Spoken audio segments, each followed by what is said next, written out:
안녕하세요. 요즘처럼 마음이 복잡한 사람들이 많은 시대에 우리는 어떻게 하면 더 지혜롭고 평온한 삶을 살 수 있을까요? 오늘 소개할 팔천송반야경은 바로 그러한 해답을 제시하는 경전입니다. 이 경전은 단순한 종교적 가르침을 넘어 누구나 삶에서 실천할 수 있는 깊은 지혜를 담고 있습니다. 불교 신자가 아니더라도 큰 울림을 줄 수 있는 이 경전을 함께 알아보겠습니다. 팔천송반야경이란 팔천송반야경은 지혜의 완성을 뜻하는 바냐바라미를 주제로 한 불교 경전입니다. 산스크리트어로 아슈타사스리 카프라즈냐 파라미타 수트라라고 불리며 대략 8,000개의 개송으로 이루어져 있습니다. 개송은 기억하기 쉽게 운율을 맞춘 형식으로 작성되었습니다.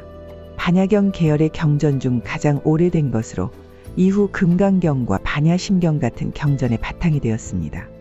이 경전은 기원전 1세기부터 서서히 정리되기 시작했으며 인도에서 대승불교가 발전하는 과정에서 매우 중요한 역할을 했습니다.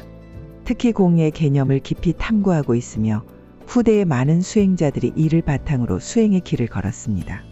불교 경전 중에서도 문장이 길고 내용이 심오하기 때문에 한 번에 이해하기는 어렵지만 핵심 사상을 알면 쉽게 접근할 수 있습니다.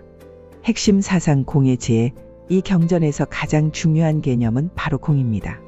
공이란 모든 것이 변하고 독립적으로 존재하는 것이 없다는 깨달음입니다. 쉽게 말해 우리가 집착하는 모든 것, 돈, 명예, 감정이 모두 영원하지 않다는 것이죠.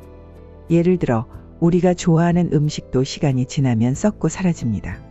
관계도 변화하고 내 기분도 하루하루 바뀌죠. 그렇다면 우리는 무엇을 붙잡아야 할까요? 경전은 지혜와 자비를 통해 자유로워질 수 있다고 말합니다. 또한 팔천송반야경은 단순히 무상함을 인식하는 데 그치지 않고 그 무상함을 받아들이는 태도를 강조합니다. 집착과 고통에서 벗어나기 위해서는 사물과 현상에 대한 관점을 바꾸는 것이 중요합니다.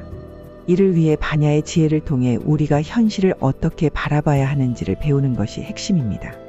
반야의 지혜를 깨닫는 방법. 그렇다면 우리는 어떻게 반야의 지혜를 깨달을 수 있을까요? 불교에서는 다양한 수행법을 통해 이를 실천할 수 있다고 합니다. 대표적인 방법을 몇 가지 소개해 보겠습니다. 명상과 수행. 조용한 곳에서 호흡을 가다듬고 내 마음을 들여다보는 것이 중요합니다. 이를 통해 우리가 무엇에 집착하고 있는지를 스스로 깨닫게 됩니다. 마음 내려놓기. 소유와 관계에 대한 지나친 집착을 버리고 모든 것이 변한다는 사실을 받아들이는 연습을 합니다. 이해와 실천. 단순히 공의 개념을 이해하는 것을 넘어 일상에서 이를 실천하는 것이 중요합니다. 사람들과의 관계에서 기대를 줄이고 있는 그대로를 받아들이는 태도를 기릅니다. 일상에서의 반야, 지혜. 이 경전의 가르침을 현대적으로 적용하면 어떻게 될까요? 회사에서 실수를 했을 때 실수도 결국 지나가는 것, 너무 집착하지 말 것. 인간관계에서 상처받았을 때 감정도 무상함으로 집착하지 않을 것. 목표가 좌절됐을 때 실패도 과정의 일부일 뿐 변화를 받아들일 것. 예를 들어 친구가 약속을 어겨서 화가 난다면 그 감정에 오래 머물 필요가 없습니다. 순간적으로 화가 나더라도 시간이 지나면 그 감정도 사라질 것입니다. 이처럼 삶의 변화무쌍함을 인정하고 받아들이는 것이 반야의 가르침입니다. 팔천송반야경이 단순히 과거의 경전이 아니라 현대에도 의미가 있다는 점을 강조하고 싶습니다. 우리의 삶은 점점 더 빠르고 복잡해지고 있으며 많은 사람들이 스트레스와 불안 속에서 살아가고 있습니다. 이런 상황에서 반야의 지혜를 적용하면 삶을 보다 가볍게 살 수 있습니다.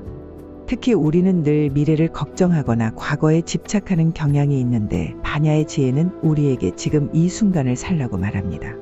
현재의 순간에 집중하고 변화를 자연스럽게 받아들이는 것이야말로 삶의 평온을 찾는 길입니다. 팔천송반야경은 단순한 철학책이 아니라 우리가 삶에서 어떻게 더 지혜롭고 평온할 수 있을지를 가르쳐주는 나침반과도 같습니다. 여러분도 오늘 하루 나는 무엇에 집착하고 있는가? 를 한번 생각해 보면 어떨까요? 오늘 영상이 유익했다면 좋아요와 구독 잊지 마시고요. 다음에도 더 흥미로운 이야기로 찾아오겠습니다. 감사합니다.